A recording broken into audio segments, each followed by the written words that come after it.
Bonjour et bienvenue dans cette première vidéo consacrée à l'utilisation du langage Python en physique et en classe de première. On commence par la détermination du réactif limitant d'une réaction et le calcul de l'avancement maximal, donc avec un programme Python.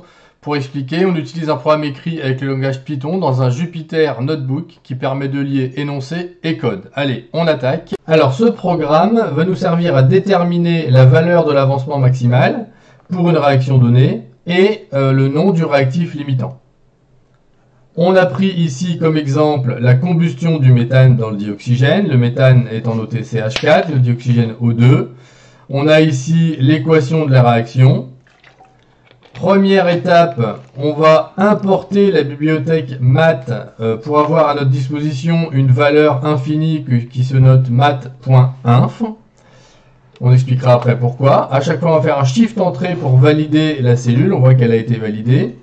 On va créer ensuite et initialiser deux listes qui vont contenir, pour la première, les noms des différents réactifs. Donc, on voit bien ici la liste qui s'appelle non réactif, non react, qui contient donc deux noms, entre guillemets, CH4 et O2.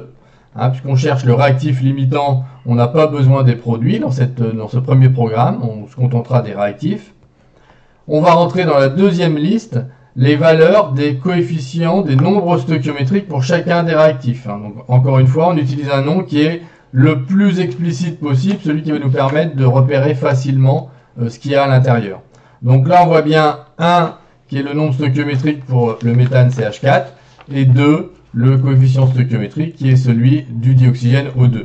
On valide la cellule, évidemment on ne voit rien, rien ne se passe, enfin en tout cas pas de visible, puisque le programme a juste initialisé les listes, c'est-à-dire que si on tapait non react, on peut le faire par exemple. Alors là, erreur évidemment, en tapant le bon nom, ça marche mieux et on obtient évidemment la liste créée. Ensuite, on va créer une liste qui va contenir les quantités de matière initiale pour chacun des réactifs. Et pour que ce soit le plus malléable possible, eh bien, si on a des réactifs qui sont en excès, dont on ne nous donne pas la valeur de la quantité de matière initiale, eh bien, on mettra une valeur infinie, c'est-à-dire suffisamment grande ici pour qu'on n'en tienne pas compte dans la suite de trucs. Donc là, on a mis des valeurs, on va les valider. Comme tout à l'heure, ça ne se voit pas.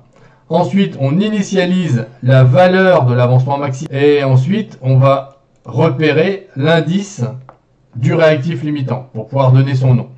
Donc là, on met l'infini pour Xmax parce qu'on sait que ce sera forcément plus petit. Et de la même façon, on met la longueur de la chaîne puisqu'on sait que ce sera aussi toujours plus petit. On valide. Et là, donc, c'est là que tout se passe. On va tester tous les réactifs un par un pour savoir s'ils sont réactifs limitants ou pas. Alors c'est là qu'on va revenir quelques instants sur le tableau d'avancement. Si vous ne vous souvenez plus comment ça fonctionne, je vous conseille de retourner voir la vidéo qui correspond. Alors l'exploitation du tableau d'avancement, voilà le tableau d'avancement totalement rempli pour une réaction on va dire générale, avec seulement deux réactifs et deux produits. Les coefficients, les nombres stoichiométriques, donc petit a pour le réactif grand A, petit b pour le réactif grand B. On complète le tableau, les quantités de matière initiale à n'importe quel instant et à la fin de la réaction. On rappelle que pour trouver la valeur de l'avancement maximal, il faut résoudre deux équations et trouver le plus petit des Xmax entre la valeur qui correspond à NA moins AXmax égale 0 et NB moins petit b fois Xmax égale 0. Et ça nous donne deux valeurs pour Xmax qui sont NA sur A et NB sur B. À chaque fois, la quantité de matière initiale sur le coefficient stoichiométrique. Et c'est ce qu'on va retrouver dans la boucle qui détermine le réactif limitant et l'avancement maximal. On y retourne. Donc cette valeur ici, c'est évidemment la quantité de matière initiale sur le coefficient stoichiométrique. Si c'est inférieur à Xmax, alors le Xmax vaut cette valeur. Et le réactif limitant devient celui qu'on vient de trouver. Et on fait ça pour chaque réactif limitant. Et à chaque fois qu'on trouve une valeur plus petite, on modifie la valeur de Xmax et on modifie l'indice du réactif limitant. On va le faire, donc le programme va tourner. Et à la fin, on affiche le résultat. Donc on affiche la valeur de l'avancement maximal qui sera donc stockée dans Xmax à la fin de cette petite boucle. Et le nom du réactif limitant qui est retrouvé dans la liste des noms des réactifs avec comme indice le réactif limitant qu'on a repéré à la ligne d'avant. On fait tourner et là on voit qu'avec les valeurs qu'on a données, on obtient un avancement maximal qui vaut Xmax 0,005 et le réactif limitant qui est le dioxygène. Alors évidemment l'intérêt de ce programme c'est qu'il est totalement adaptable. Il marche avec un nombre quelconque de réactifs. Donc on peut évidemment prolonger la liste ici. Il faudra évidemment prolonger aussi celle-ci et celle-ci. Mais tout ce qui est en jaune là n'est pas modifiable. Il n'y a pas besoin de le modifier. Ça fonctionnera toujours. Alors là on va la faire tourner une deuxième fois par exemple.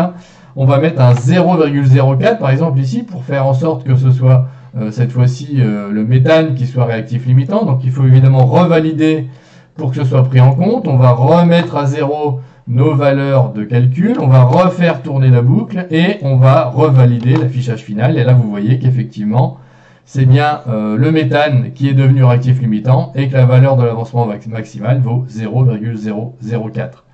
Alors, pour améliorer ça, déjà, par exemple, je viens de me rendre compte que ce qu'on peut faire, c'est ajouter l'unité. Voilà, mol, ce serait pas mal. Voilà, et il suffit de relancer pour avoir le résultat. Voilà, je vous remercie, ce sera tout pour cette vidéo et puis à bientôt pour la prochaine. Au revoir.